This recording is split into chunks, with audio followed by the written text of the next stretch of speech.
Memahami stroke, ancaman diam. Stroke terjadi ketika aliran darah ke otak terganggu. Ini adalah kondisi medis yang serius. Sel-sel otak mulai mati dalam beberapa menit. Ada dua jenis utama stroke, stroke iskemik dan hemoragik. Stroke iskemik adalah jenis yang paling umum. Ini terjadi ketika gumpalan darah menyumbat arteri. Penyumbatan ini mencegah darah mencapai otak. Stroke hemoragik lebih jarang terjadi. Ini terjadi ketika pembuluh darah di otak pecah. Pendarahan ini menyebabkan kerusakan pada jaringan otak. Mengenali tanda-tanda stroke sangat penting. Penanganan yang tepat waktu dapat meminimalkan kerusakan otak dan meningkatkan peluang pemulihan. Mengetahui berbagai jenis stroke adalah langkah pertama dalam melindungi diri Anda dan orang yang Anda cintai. Stroke iskemik seperti kemacetan lalu lintas di otak, di mana aliran darah terhenti secara tiba-tiba. Gumpalan darah menghalangi aliran darah melalui arteri, menyebabkan penyumbatan yang serius. Penyumbatan ini membuat sel-sel otak kekurangan oksigen dan nutrisi penting yang dibutuhkan untuk berfungsi. Penyumbatan dapat terjadi dalam berbagai cara, tergantung pada kondisi kesehatan arteri. Gumpalan bisa terbentuk di arteri yang sudah menyempit karena plak. Ini disebut stroke trombotik, yang sering terjadi pada orang dengan penyakit arteri. Gumpalan juga bisa berpindah dari bagian tubuh lain, seperti jantung, ke otak. Ini disebut stroke embolik, yang bisa terjadi secara tiba-tiba. Gejala stroke iskemik seringkali muncul tiba-tiba dan tanpa peringatan. Gejala ini termasuk kelemahan atau mati rasa di satu sisi tubuh, yang bisa sangat mengganggu aktivitas sehari-hari.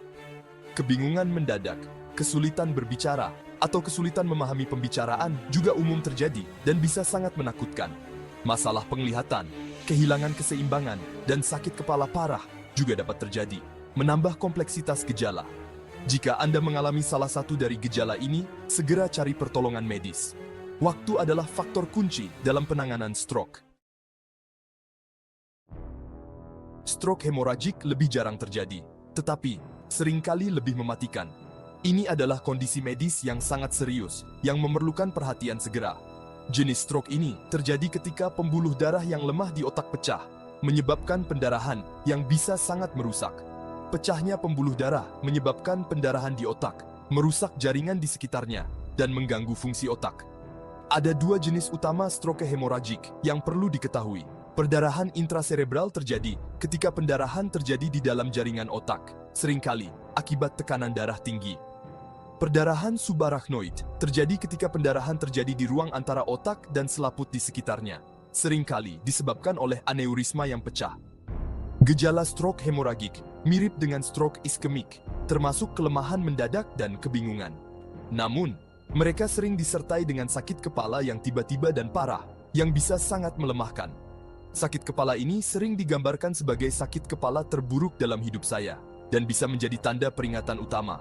Mual, muntah, dan perubahan kesadaran juga umum terjadi, menambah keparahan kondisi ini.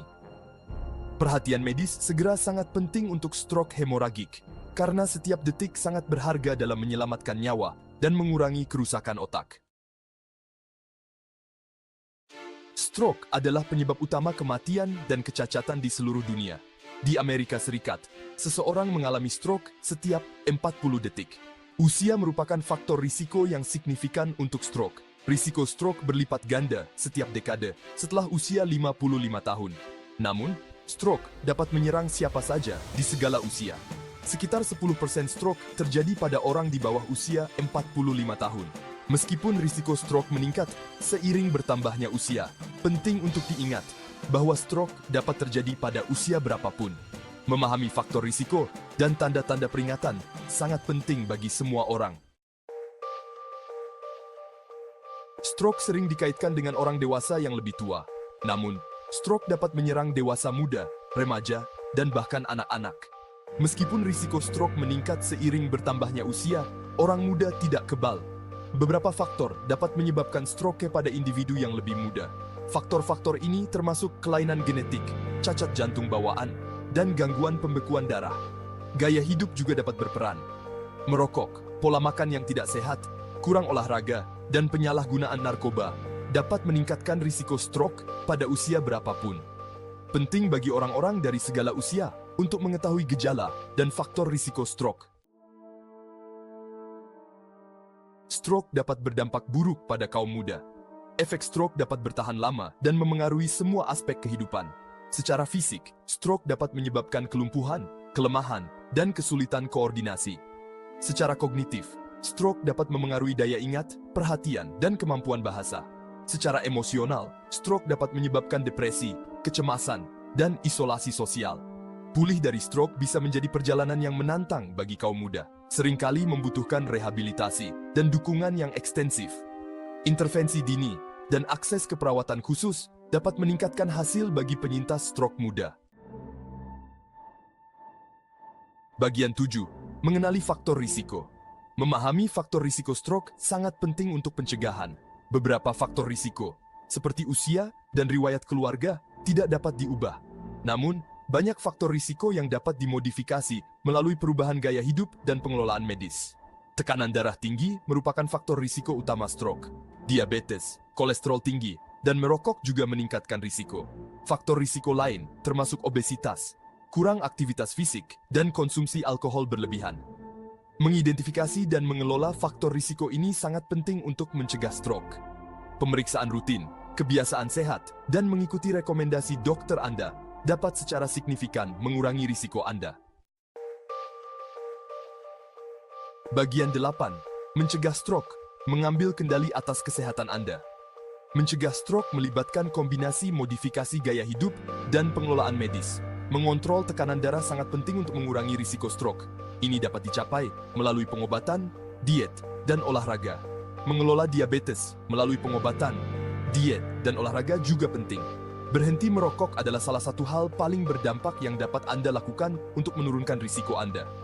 Mempertahankan berat badan yang sehat melalui diet dan olahraga adalah penting. Membatasi konsumsi alkohol dan menghindari obat-obatan terlarang juga merupakan langkah penting. Bagian 9. Menjalani hidup sehat jantung. Menerapkan gaya hidup sehat jantung dapat secara signifikan mengurangi risiko stroke Anda dan meningkatkan kualitas hidup secara keseluruhan. Ini termasuk makan makanan seimbang yang kaya buah-buahan, sayuran, dan biji-bijian, serta menghindari makanan olahan dan tinggi gula. Melakukan aktivitas fisik secara teratur, setidaknya 150 menit, aktivitas aerobik intensitas sedang, atau 75 menit, aktivitas aerobik intensitas tinggi per minggu, sangatlah penting. Aktivitas ini dapat mencakup berjalan cepat, bersepeda, atau berenang. Mempertahankan berat badan yang sehat adalah penting untuk kesehatan secara keseluruhan dan pencegahan stroke. Ini juga membantu mengurangi tekanan pada jantung Anda. Membatasi asupan lemak jenuh dan trans, kolesterol, dan natrium dapat membantu menurunkan risiko Anda. Pilih makanan yang rendah lemak dan tinggi serat, tidur yang cukup, mengelola stres, dan menjadwalkan pemeriksaan rutin dengan dokter Anda juga penting. Pastikan Anda tidur setidaknya 7 hingga 8 jam setiap malam. Dengan menerapkan kebiasaan sehat ini, Anda dapat melindungi kesehatan jantung dan otak Anda, serta menikmati hidup yang lebih panjang dan lebih sehat. Bagian 10. Kesimpulan. Kesadaran stroke untuk masa depan yang lebih sehat. Stroke adalah kondisi medis serius yang dapat memiliki konsekuensi yang mengubah hidup.